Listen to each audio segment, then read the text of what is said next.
Welcome to the WIPS podcast, inspiring and empowering women to take the stage and up their game in the public speaking arena. My name is Chantal Bossé from Shabas, Leaders for Your Presentation, Public Speaking, and AV Needs. Enjoy the show.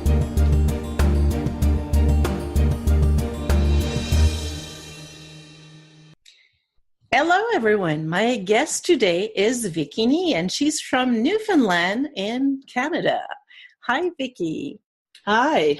How are you? I'm really well, thank you. It's nice to have you on the podcast. So we'll be exchanging with our listeners about public speaking. And so they get to know you a little bit more. Tell them more about what's your business. Well, Chantal, I'm a coach, and I work with people mostly online. And it's a wonderful experience because I can meet people from all over North America. And True. Yeah, I love meeting new people and working with them. I started off as a business coach, you know how we all love handles, but I've found that my business is morphing into a little bit more of incorporating business, life, and just general, getting through the day types of issues that people have. Oh, that's nice because you're right. We're a mix of everything. We cannot say that there's no links in between the personal and corporate life and whatever. It's all a mix of everything. It's all part of your day. And you got it. That's it. It's all part of the day, and you're all these people during the day. That's right. That's right. So tell me, Vicky, you probably had to speak quite a few times throughout your life. And let's share, what do you remember? Did you have either a challenging experience or a very nice experience you would like to share with us? Thank you. Yes, my favorite speaking experience that I can think of is a personal one, and it was the response to the toast and greeting that I gave to my guests at my wedding. Nice. Yes, and it was, of course, emotional. It was happy. It was all sorts of things, and it gave me a chance to communicate my gratitude to all my friends for actually joining me on that day. And of course, it led to a wonderful meal and a wonderful evening and a wonderful full day. So all good feelings on that one. It wasn't something I really remember clearly. Well, it was probably emotional at the same time. Exactly. Yeah, that's right. So, but and you know what? I like that you bring that memory along, because sometimes I have the feeling people say, "Oh, I never do public speaking." It doesn't mean that if you're not in front of a corporate, in a corporate room, corporate setting with a group, that's not the only definition of public speaking. Speaking at your own wedding was one. That's right. And of course, I've made pitches and some, sales presentations, things like that. But, that is more a requirement every once in a while when you need to do that. So it doesn't really make me feel warm and fuzzy like the wedding one did. It's probably not the same thing. You're right. Yeah. And the wedding one, I would be interested that you share, how did you manage that emotion part? Because that's one big thing. If we're in front of a crowd and it gets emotional, we do have to deal with it. How did you manage? Well, that's an interesting thing. I think I just tried not to cry. I'm an easy cry. So I tried not to cry, but I picked out actually some of my closest, dearest friends that were there and were smiling back at me. And I kind of focused on them, and they kind of kept me on the ground, so to speak. Yes. So yeah, it was more personal, but it also felt safer. It was like I was having just a conversation with them. And that's a good point, because talking about having a conversation, that was probably your best move, especially having that emotion part to it. But it's also the best thing to do when we're really afraid of taking the stage or doing a speech in public, if we try to relate more, okay, I'm having a conversation. It's just that it's not only one person in front of me. It's probably the best way to deal with it. You know, it's interesting that you say that too, because, well, and I do a little bit of training as well in my work. So with the training, I do find myself in front of groups and talking. And it just, that's what, oh gosh, I almost forgot. Yeah, I do training. But one of the things that just you triggered in my memory here that you with what you said was that when training, if I do make eye contact with specific people, I remember the whole session a whole lot better in reflection than if I just kind of talk to the audience, you know, in general and try to get through it and, you know, focus on what I'm doing. It's almost like when I look back, it's like, oh, that wasn't me. And like, I really don't have a real connection to that talk. That's right. If that makes sense. So, and connecting with some key people, sometimes it can also be comforting depending on the audience we have. Well, yes, it gives me a cue. It gives me a visual cue on, are they engaged? Are they, are they, you know, where is this going? So I can either make it a small adjustment in my presentation to kind of bring the presentation back up to, that's right, you know, what it needs to be. Sometimes the training can get kind of a little bit technical, and if I see some really lost faces, I can get in there and I can kind of get a little bit deeper and clarify the explanation so that people, you know, go, oh yeah, you know, and then when I get that light bulb over their head, I'm, yes, okay. Oh, that's rewarding. And you're right. That's usually what I call reading the room. I've been telling that to so many speakers that you need to be aware of what's going on in the room instead of just being so self-centered that you don't have a clue what's going on. Are they following you? Are they just lost in there because they're not following anymore? Yeah. So it can be that. Or I also realize that sometimes people that are scared, if they try to connect with some of the audience members when they come in the room, then those people can be their touch points to focus, and since they had a connection before, it's probably a little bit more comforting. You have some friendly eyes to look at. So that's another good reason. Right. Yes. Yeah. Oh, that's great. Yeah, and I did learn just through experience that most people are rooting for you to do a good job. They don't want to sit through a boring, you know, presentation. Oh no, so they're like, yes, do, you know, knock it up. They want to see you succeed. Yes, that's right. Definitely. Yeah. And I was wondering, since you mentioned training, did you have any challenging experiences? Maybe that's the type of setting that we can run into something that you say, oh, maybe that wasn't the best one I did. And what did you learn from it? Actually, the most challenging experiences I've had were with technology, and they were with kind of like online training. Okay. I was delivering it, you know, to a small group, and there was, of course, programs and technology and the internet all got involved and just made this hot, steamy mess of nothing. You know, you didn't get to, you know, it's like, okay, like, I know I can screen share, but can I, you know, your Zoom isn't working right, and all of the, you know, functionalities not there, or it just, you know, glitches like that. So yeah, I'm a little bit of a technophobe. I do prefer training like live. Yeah. With the slide stack or, you know, presentation, PowerPoint, but or even, you know, with them in the room with me or one-on-one, and I'm just watching them, you know, walking them through. But yeah, technology is it's a big one. You're right. And there are some things we just cannot control anyway. Exactly. And I always have a saying that if you're using technology, you can be sure Murphy will invite himself at least a few times. So if people think technology, even though you're prepared, will be okay, well, just be prepared that it won't always be okay.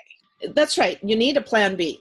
You need to know, okay, well, if this totally goes to kabooey, what is my fallback, right?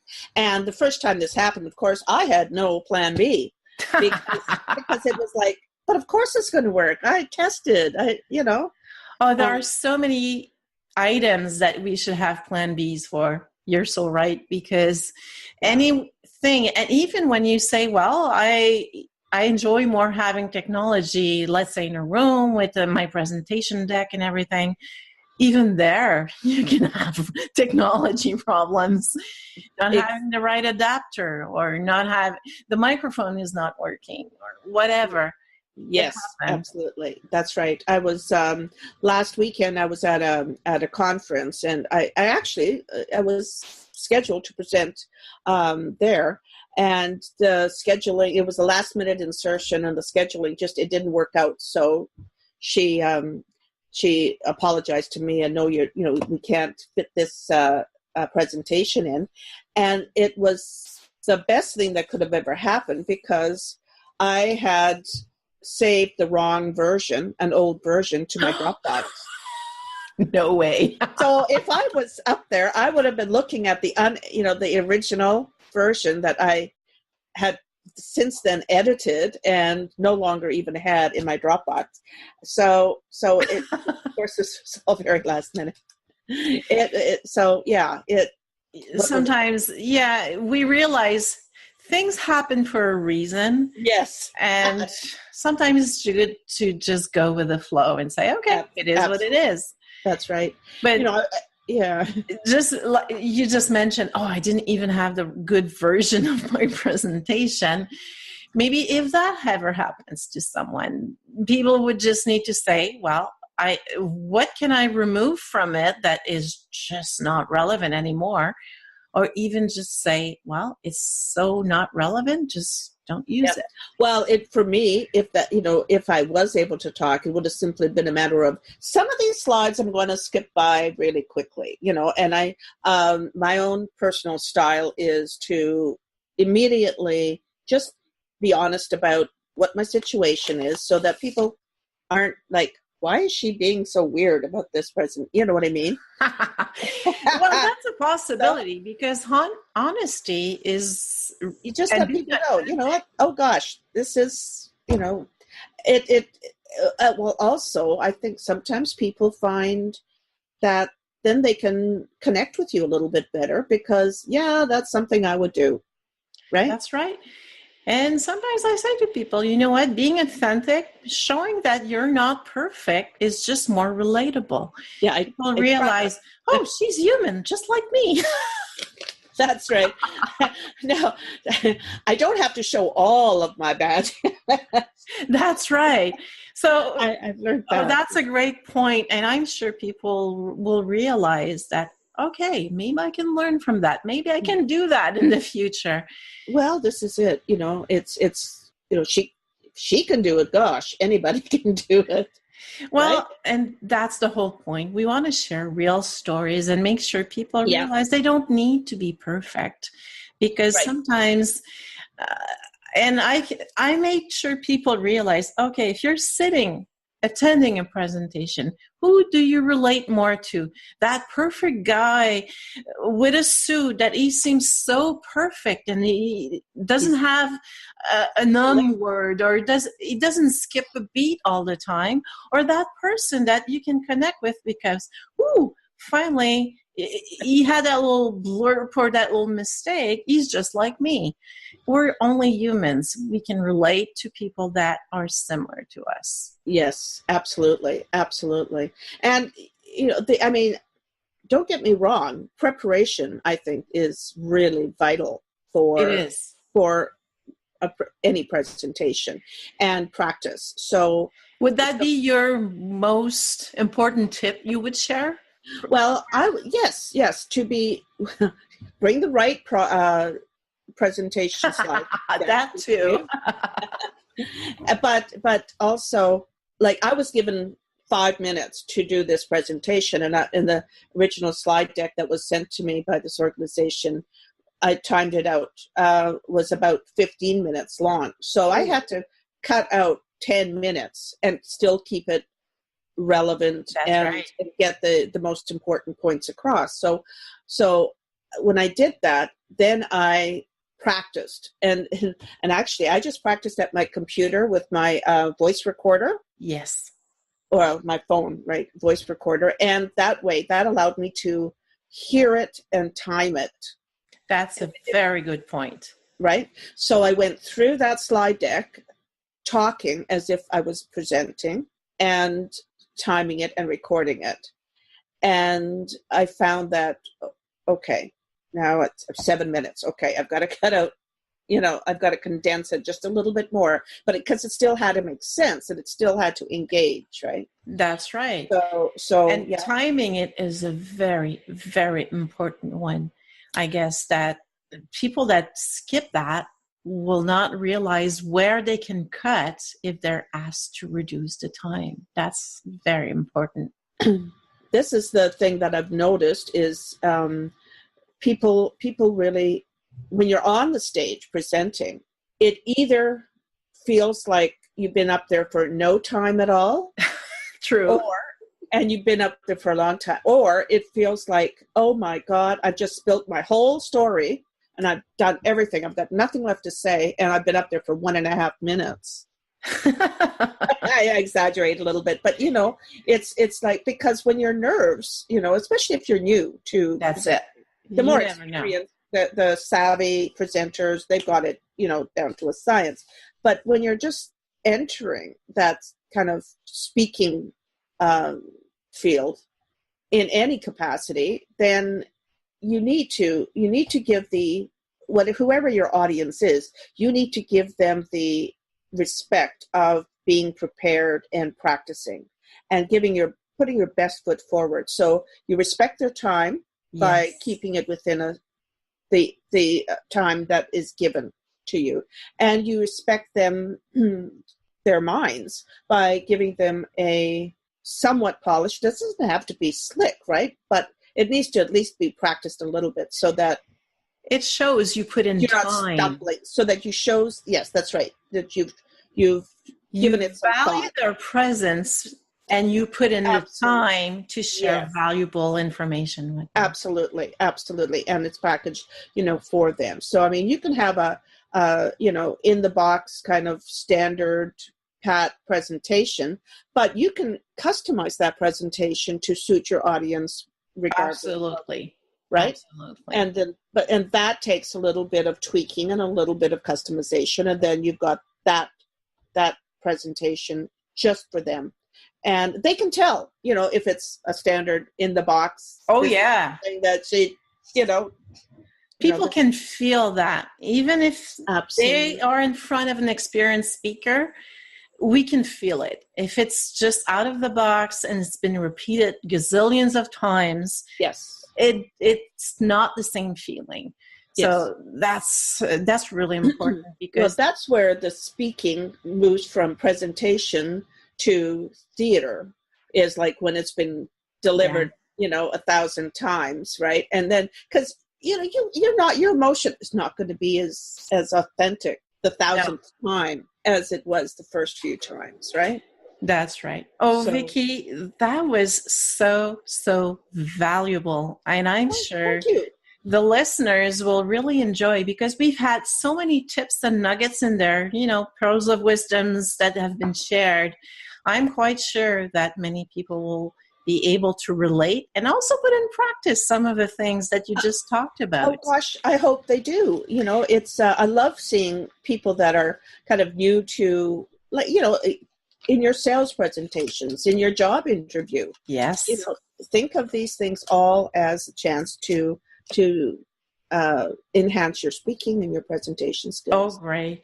So what I'll be doing, like I do with all my guests, we'll make sure that we put the links so people can see what you do, connect with you. Please do connect with Vicky. Yes, pop and say hi. That's it. So they can tell you they heard you on the WIPS podcast. And just have some plain fun with them. You're such a joyful person to have a discussion with. So I enjoyed meeting you thank you today very so much. Thank you, Chantel. We hope you enjoyed the show. Please tell us what you think by commenting, and even share with your own networks to inspire and empower others to do public speaking.